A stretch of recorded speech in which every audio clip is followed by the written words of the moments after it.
The immediate subjugation of lesser worlds upon first contact is counterproductive to the Empire's cause, Admiral. It is not logical to simply rely on conquest for stability, even if the universe were theoretically infinite. Indeed, conquest may not guarantee order. But let us play this out logically. The Empire requires a planet's resources.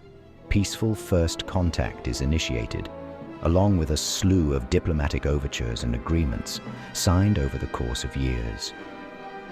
A decade or two later, civil unrest engulfed the planet. A new government is installed. What is to ensure that the planet will remain in line with the Empire's interests if the agreement is all but written on paper? If violence was initiated by one party during first contact, retaliation by the other in subsequent encounters is logical. The stronger one will prevail, but the military cost in manpower, time, and resources may outweigh the benefits of capturing the planet's resources, where trade agreements would have sufficed.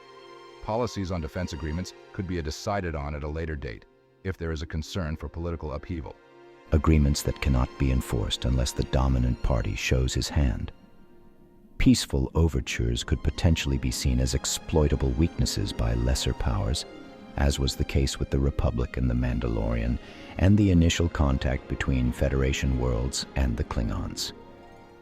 These were hostile powers indeed, but for the vast majority of planets encountered. Though integration and understanding were difficult, most saw the foolishness of that which was an endless cycle of war and reprisals.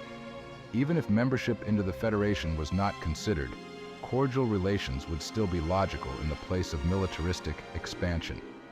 In 100 years of your existence, you were fortunate to only encounter a handful of such societies.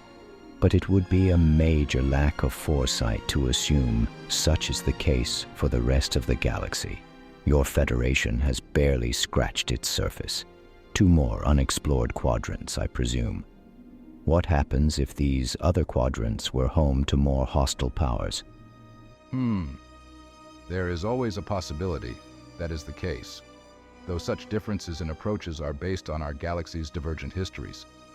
Yours has always seen wars and conflict as a common experience, whilst ours has experienced quite the opposite, a fatigue for death and a desire for peace. Such a goal does not mean we are ill-equipped for lethal force, however.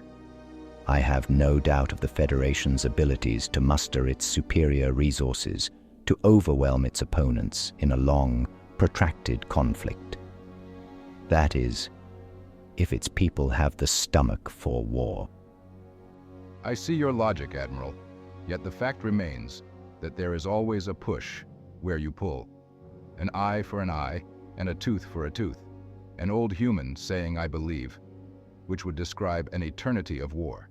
War or not, preparedness is key, lest good intentions fall into a pit of wasted efforts and a watered-down cause.